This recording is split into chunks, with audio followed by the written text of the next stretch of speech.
लगा उसने भी साथ देते हुए मेरी शर्ट के बटन खोल दिए। उसने ग्रे रंग की ब्रा और काले रंग की पैंटी पहनी थी। फिर मैंने उसकी पीठ को चूमते हुए उसकी ब्रा के हुक को खोला। अब वो कुछ एतराज कर रही थी। मैंने समझाया मैं कॉन्डोम लाया हूँ। दोस्तों, मेरा नाम सचिन है और मैं जोधपुर राजस्थान से हूँ। मेरी उम्र 24 साल है। मैं फिलहाल दिल्ली में नौकरी कर रहा हूँ। ये कहानी मेरी जिंदगी में आई उस परी की है जिसने मुझे गुफा की अनोखी दुनिया में प्रवेश दिलाया। मैं जहाँ पर नौकरी करता हूँ वहीं से कुछ दूरी पर मेरी एक बुआ रहती हैं, तो इस वजह से मेरा उनके यहाँ आना जाना बना रहता था। बुआ की 2 लड़कियाँ हैं, बड़ी काजल जो 24 साल की है और छोटी सोनम 18 साल की है। वैसे तो दोनों जबरदस्त माल हैं, लेकिन सोनम की शारीरिक बनावट कमाल की है। उसके स्तनों का आकार और पिछवाड़े की बनावट 4 चांद लगाती है। नौकरी के लिए दिल्ली आने पर मैं बुआ के यहाँ जब मैं पहली बार गया था, तब से मेरी आकांक्षाओं में एक नाम सोनम का भी जुड़ चुका था। मुझे याद है उसे पहली बार देखने के बाद अपने कमरे पर जाकर मैंने उसके नाम और रूप की कई मुठ मारी थी, लेकिन पता नहीं क्यों मैं उससे ठीक से बात नहीं कर पाता था और उसके सामने जाकर शर्माने लगता था। लेकिन 6 महीने पहले एक दिन रात को अचानक काजल का फोन आया। बोली, भैया, मम्मी और दीदी एक शादी में गए हैं, कल दोपहर तक आएंगे, मुझे बहुत डर लग रहा है। मैंने मम्मी को फोन करके बताया तो उन्होंने कहा सचिन भैया को बुला लो। मेरी तो जैसे किस्मत ही खुल गई हो। मैं बहुत खुश हो गया। मैंने उससे कहा, डरो मत काजल, मैं तुम्हारे घर आ रहा हूँ, बस 15 मिनट रुको। मैं जल्दी से तैयार हुआ और बाहर से रिक्शा करके निकल पड़ा। बाहर निकलते ही मुझे एक मेडिकल स्टोर दिखा और मैंने रिक्शे वाले को रोककर स्टोर से मैनफोस का एक पैकेट ले लिया, ये सोचकर कि शायद इसे इस्तेमाल करने का अवसर ही प्राप्त हो जाए। मैं जैसे ही बुआ के घर पहुंचा तो मेरी बहन काजल दरवाजे के पास ही मेरा इंतजार कर रही थी। मैंने मजाक मजाक में उसके दोनों कंधों को पकड़ते हुए सोनम को डांट पिलाते हुए कहा, क्या यार, इतनी डरपोक हो तुम? उसने कहा, भैया, अब से पहले मैं रात को अकेले कभी नहीं रही हूँ, इसलिए डर रही थी। फिर मैंने पूछा, तुमने खाना वाना भी खाया या नहीं? तो उसने बोला, नहीं भैया, खाना मैंने बनाया ही नहीं। फिर मैं बाहर जाकर होटल से बटर चिकन पैक करवा कर वापस आया तो उसने देखते ही बोला, भाई, तुझे कैसे पता कि मेरा फेवरेट बटर चिकन है?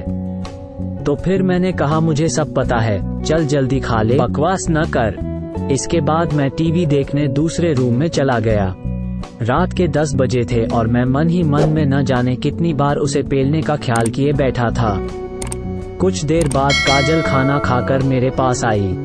मैं तो उसे देखकर बिल्कुल हका बका रह गया। उसने ब्लैक टॉप के नीचे लोअर पहन लिया था। उसके निपल्स इस ड्रेस में कुछ ज्यादा ही बड़े लगने लगे थे। वो सोफे पर बेपरवाह बैठ गई और मुझसे पूछने लगी, भाई, ये बता, तू इतना मुझसे शर्माता क्यों है? क्या मैं सुंदर नहीं हूँ? मैंने अपने आप को हिम्मत देते हुए कहा, नहीं रे पागल, वो तो ऐसे ही है। तू बहुत सुंदर है और मुझे बहुत अच्छी लगती है, लेकिन तू आखिर में है तो मेरी बहन ही।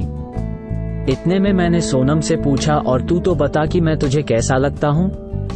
तो वो बोली, क्या भैया, तुम तो मेरे हीरो हो, तुम मुझे बहुत अच्छे लगते हो। इतना कहते ही वो मेरे और पास आई और मुझे गले लगा लिया। मैं न जाने किस दुनिया में था। पहली बार किसी लड़की ने मुझे हक किया था। अब मेरी हिम्मत और बढ़ी और मैंने भी अपनी बहन को अपनी बाहों में समेट लिया और दोनों हाथों से उसकी पीठ को सहलाने लगा। फिर मैंने उसके कान के पास एक चुंबन लिया और वो मदहोश होने लगी। धीरे धीरे ऊपर की ओर उतारने लगा। उसने भी साथ देते हुए मेरी शर्ट के बटन खोल दिए। उसने ग्रे रंग की ब्रा और काले रंग की पैंटी पहनी थी।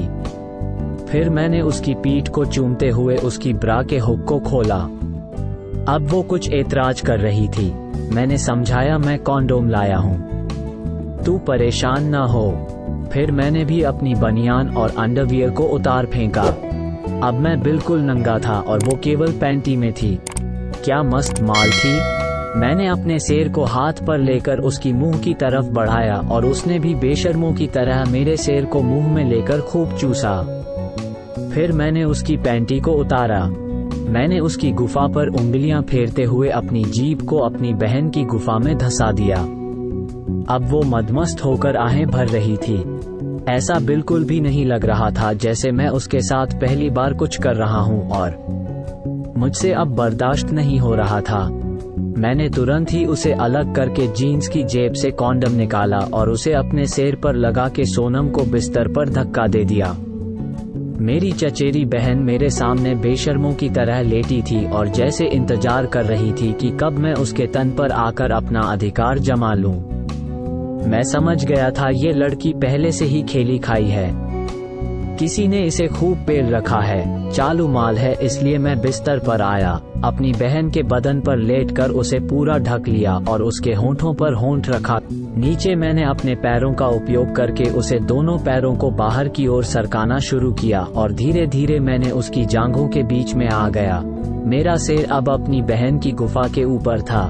मेरी बहन मेरे नीचे लेटी कसमसा रही थी, चाह रही थी कि मैं जल्दी से अपना सिर उसकी गुफा में घुसा दूं।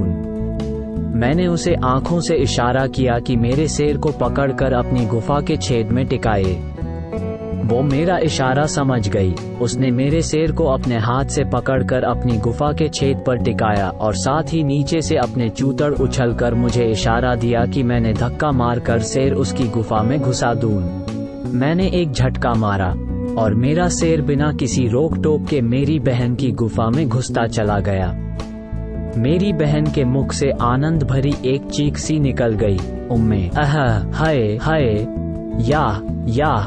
मुझे भी अपनी बहना की गीली गुफा मेरे सिर के इर्द गिर्द लिपटी हुई महसूस हो रही थी। अब मैंने अपनी बहन को पूरा जोर मार के पेलना शुरू किया। मैं करीब 15 मिनट तक उसको पेलता रहा।